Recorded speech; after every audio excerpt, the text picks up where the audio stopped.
just invite you to close your eyes if that is comfortable, to feel the chair beneath you in a comfortable way. Just relaxing the shoulders, letting anything that has gone on today or that will go on tonight, just to let those go. Feel your shoulders drop, your face relaxes. Feel the air around you, noting any sounds, but letting them go without judgment. In this way, we become centered in that ever-expressing God life, the Christ we are. Each breath, deeply becoming that pathway to that sacred space where in our heart awareness we are still and we know and are filled with God's love and peace. There we have the deepest sense of belonging we've ever known. Surrounded by all of these loving people, this community of one mind, allowing gentle spirit to move through us. I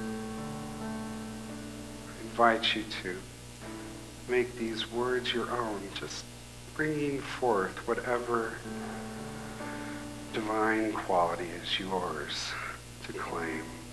If it is I am love, or I am peace, or I am Christ, as we move into the silence.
Gently return our awareness to this time. We are filled knowing I am peace. I am love. And in that awareness, we give thanks. We are truly grateful for all that we are. And in that breath of life, we give profound thanks. And so it is. Amen. Thank you, Valerie. Aren't those wonderful? Thank you, guys. So if you leave here today with only one idea, here it is. And let's all affirm this together. I am so cute.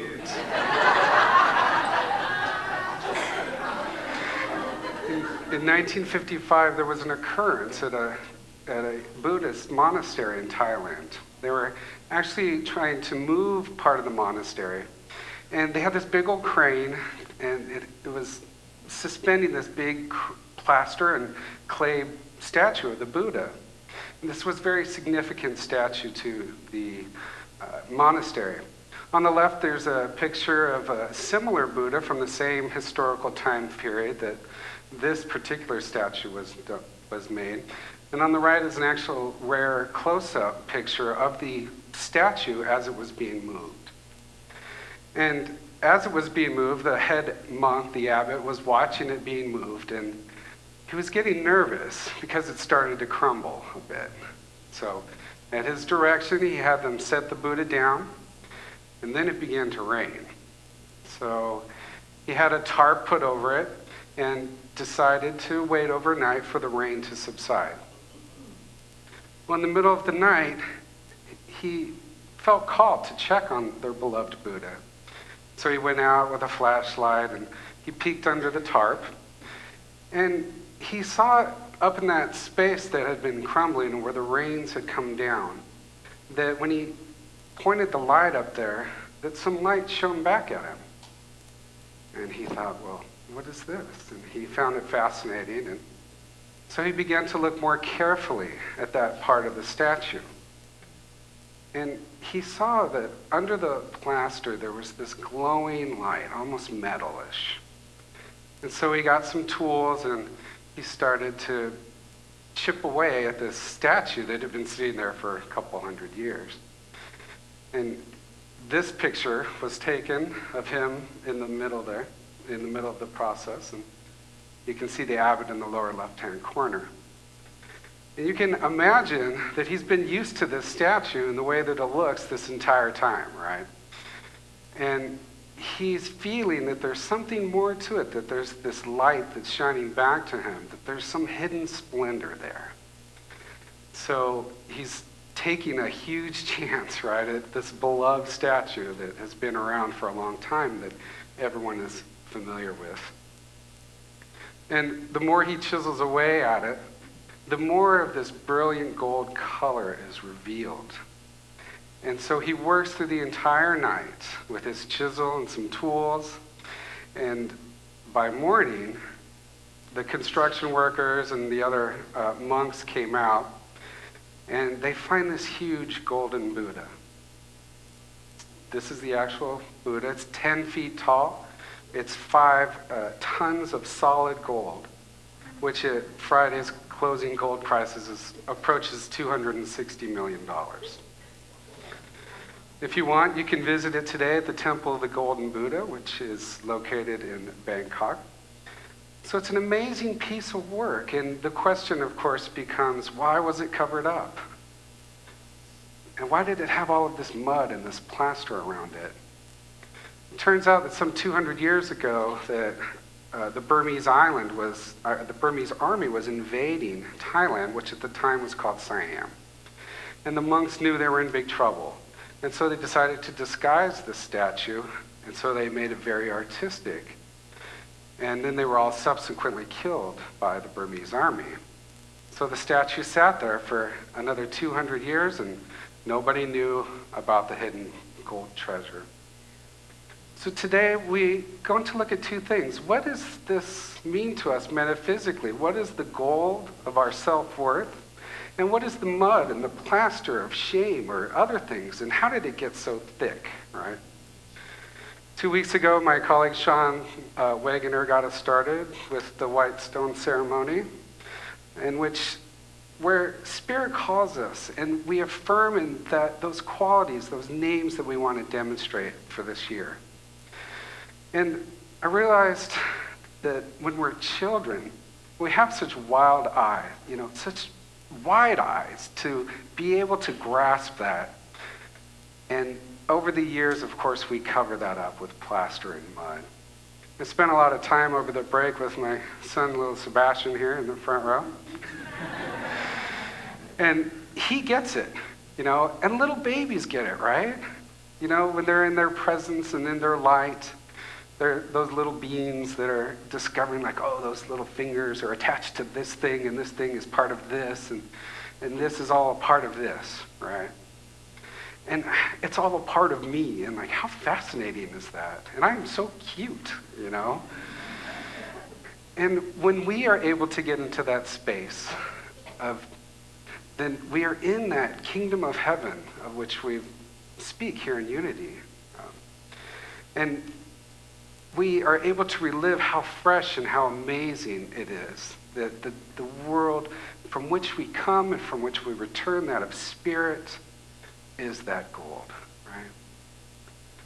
When we are bringing forward that other world of spirit, when we are getting beneath the mud and the muck to that gold and living in that in the moment, we know what it's like. We look at the mirror and we can say, you know what, I'm pretty darn cute. You know? So that'll be your homework for this week, to go home, look at the mirror and say, I'm pretty darn cute. All right? So, but over the years, of course, things happen and we cake this mud on us. And so our work becomes the process of subtraction. Right? The Buddha did not get to be that golden splendor, priceless Buddha by adding anything to itself. It was that. And so are each of us, right? We are that splendor, that truth, that golden light. The rest of it is just this stuff that we kind of pile on over time, these protective ideas and beliefs and error thinking that perhaps served us at some point in the past and had a very valid purpose, but which is now no longer valid. And so our work is really in the shadow, right, of subtraction. Meister Eckhart said, God is not found in the soul by adding anything, but by the process of subtraction. Michelangelo said, in every block of marble I see a statue as plain as though it stood before me, shaped and perfect in attitude and action. I have only to hew away the rough walls that imprison the lovely apparition to reveal it to the other eyes as mine own have seen it. And of course, the Bible describes getting this joy too, right? And so if you want to look at undescribable joy, where do you go in the Bible? Well, the book of Lamentations. Right? Lamentations 4:2 says, the precious children of Zion worth their weight in fine gold. How they are reckoned as earthen pots, the work of a potter's hands. So we know that Zion is Jerusalem, which metaphysically, of course, according to Charles Fillmore, is our spiritual center, the abiding consciousness of peace, and the result of continuous realizations of spiritual power. So these precious sons and daughters that we are worth our weight in gold. Worth your weight in gold. Did you know that came from the Bible? It's Lamentations, I'm telling you. And how they are regarded as earthen pots. And how often do you regard yourself as an earthen pot? As a body, as a mind, or as a shell? Right? How often do we identify ourselves as these ordinary things? This plaster and this mud Buddha. We call ourselves human being when we're actually gold, right? We're invaluable. Beyond worlds, beyond millions of dollars. And this really challenges, I think, our contemporary understanding of prosperity consciousness, which seems to always be so conflated with the monetary worth of that Buddha, right? And yet, over the years, as we move through, as I've said, we cover ourselves with this stuff. So why do we do this? It's part of our human journey, right? Have any of you ever heard of Dr. Brene Brown? Anybody? She's a professor in the graduate social work at the University of Houston. And she calls herself a researcher of storyteller because she combines quantitative with qualitative analysis. And her work is in vulnerability and shame. And she did a couple of TED Talks, one called The Power of Vulnerability, which really kind of launched her. And then a year later, she did another one, which is what I ran across. and which I think is even more profound, where she talks about shame. And it's not really an exciting thing to talk about, but this, I'm really convinced, is where our work is, where my work is, certainly, to be done. And why do I say that? I say that because shame is the shadow of worth, right? Because it's different from just guilt. Guilt is, I did something bad and I feel better if I fix it, right? But shame is, I am bad. She says that shame is lethal and we're swimming in it. And that is a powerful, powerful metaphor. So as we're moving through life and we're glomming on these layers of shame or other experiences, then that is what, when we become conscious of that layering, then we're in a place where we can begin to use the tools to remove those layers. So I think that that is the stuff that is critical in our further development as we move up the spiral, as we try to become more in tune with who and what we are, to know that and to get beneath that. That is when the rains come, right? When we are vulnerable and when we work on those things, then the tears come and the rain sloughs that stuff away. We know then that we are that precious and that whole image and likeness of God, that we are reverently and fearfully made, as Psalm 139 tells us. Fearfully meaning respectfully. We think that there's some kind of mistake, that we're wrong, right? And this is where we work to get beyond that, to get around it and under it and through it. Here, Dr. Brown says that shame operates and that it grows exponentially in 3 different ways: secrecy, silence, and judgment, or condemnation. Secrecy works in a couple of different ways, right? It's both internal and external. So secrecy is when we are either not self-conscious, in other words, we don't know, or when we actively repress those things that are uncomfortable for us to look at. Right? But we become ashamed in this pressed down, tiny little space. We kind of just throw something away. Julia Butterfly Hill is kind of famous for saying, when you throw something away, where is it away, right? If you shift something to the back burner, it's still there, it's still simmering.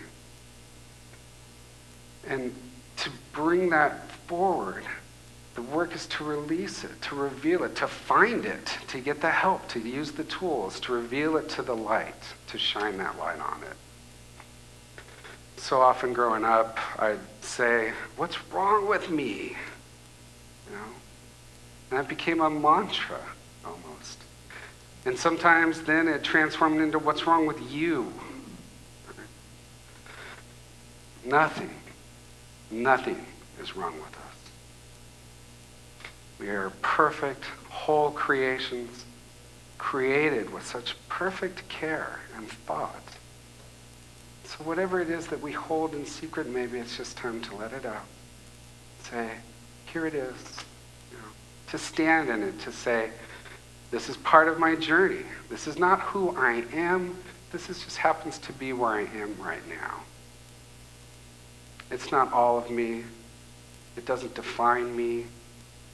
It's just an area that I'm working on. And what a beautiful gift that is. And we can give to ourselves that gift. We give it to each other. And what happens is the same thing that happens to the Buddha. It's picked up, it's moved from one location to another. And when that happens, sometimes things get jostled. And we make a shift, right? And it could be big or it could be small. And hopefully it's a shift on the inside. And when we make that shift, some things give way, some things crumble. We get underneath the surface a bit. And then the rains come and the tears come. We move through transition. And the gold that we are starts to be revealed.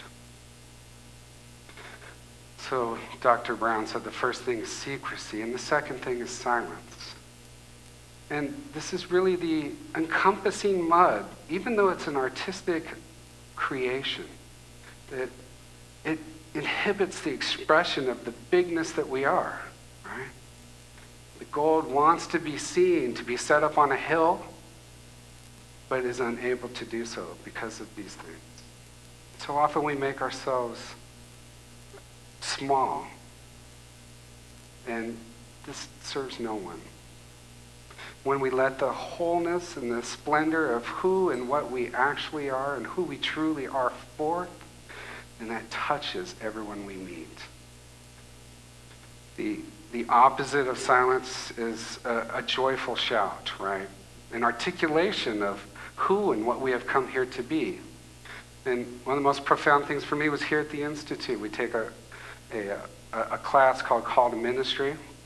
EJ taught that to me, and where we come up with our own mission statement.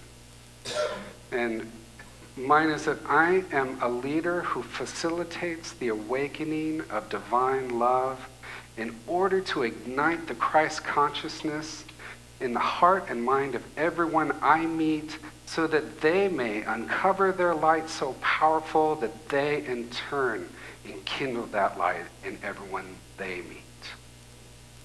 And that is so powerful for me when I was here. So secrecy and silence were the first two layers. And the last one that she talks about is judgment, in terms of self-judgment and self-condemnation. When we are condemning ourselves or feeling that we don't measure up in some way, then we're making ourselves in that small place again. Right? And the opposite of this is the Burmese Pacha Mudra that this particular Buddha is seated in. This is the hand to the ground, where Siddhartha Gautama is claiming his identity as the Buddha. Right? He's telling the universe, I am. 1 John 3, verses 21 and 22 give us, Beloved, if our hearts do not condemn us, we have boldness before God, and we receive from him whatever we ask. Being bold in truth, in the truth of who we are, and standing in that truth is counterintuitively an act of humility, in my opinion. And that's true because we're not talking about the adverse ego, nor even of the positive ego, or of the humanness, but in the truth of who we are and what we are. When we judge ourselves or others around us, we're condemning ourselves. We're plastering them and plastering ourselves. Theodore Roosevelt once said that comparison is the thief of joy. And this has really been a living quote for me sometimes, to know that there's no one like me. And that's probably a good thing. Some of you are thinking, right? And the people that I'm trying to compare myself to, they're just trying to be the best versions of themselves that they can be. And thank you, God, for that. Right? And in that perspective, then, they're such an inspiration for us, because we can therefore strive to be the best that we can possibly be, to know the gold that we are, to uncover it, to use the tools, the unity, and all of the things that we study and think about, that we take into our heart and internalize. I invite you to go home this week, to get into that mind of the child, to know the goodness that is, that you are, to look into the mirror and say, I am so cute. God bless.